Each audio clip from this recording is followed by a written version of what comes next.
Everybody loves purpose because in the grand scheme of things, everything is pointless. So we need something that we find meaningful. But we cannot know what we find meaningful until we understand what we value in life and who we are or who we want to be. So let's figure it out. Ganoti Siafton. It's an old Greek phrase inscribed on the temple of Apollo, which basically translates to know thyself. That just goes to show once humans kind of dealt with day-to-day survival, finding this purpose, this meaning in life has been very important to us.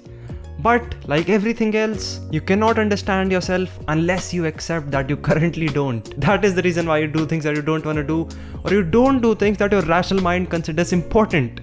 And your brain is not just oonga boonga anymore, so there's much more at play than just dopamine. Now, how do we find ourselves? Well, let's see how I did. Once my mother was arguing with me about why being a government administrative officer is much better for me than being a creator on YouTube. And at that time I asked her a question. What do you think I value the most in life? She did not have an answer to that. But it shocks me how I figured it out back when I was just 15. I told her it was freedom. I've always hated people telling me what to do. That is why I hated school. It wasn't studying that was the problem.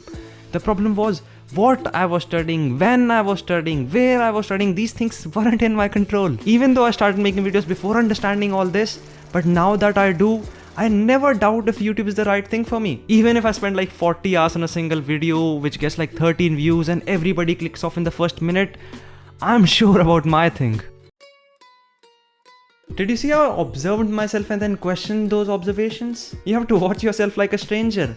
Observe how you instinctively do things. Observe or ask yourself, are you happy with your life? What do you not like about it? What kind of pursuit in life feels exciting to you? Is it becoming a CEO, or is it traveling and adventuring to different tropical islands to find undiscovered species of insects? I could go on and on, but I think this is enough for examples. I heard this really great line somewhere which goes like, I don't know what I think until I write it. And that is so true.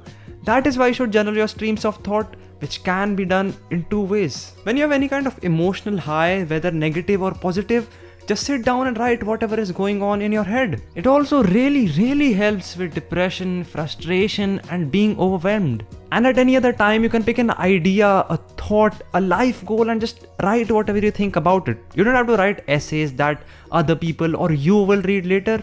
You just have to splatter this glob of thoughts in your brain onto paper. And these topics or ideas are the questions I told you to observe about. Bottom line, majorly you have to journal and observe.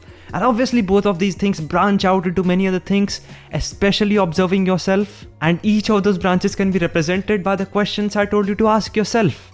And there are many more such questions. I'll put them in the pinned comment for your ease. And the mixture of these two things will give you so much clarity in life about literally everything. It's crazy. The last video was strongly linked to this one, so if you haven't and you have got some more time, go check it out. Anyways, if you ever feel like a need for an ally, I'll be here. Stop finding your purpose, go find who you are.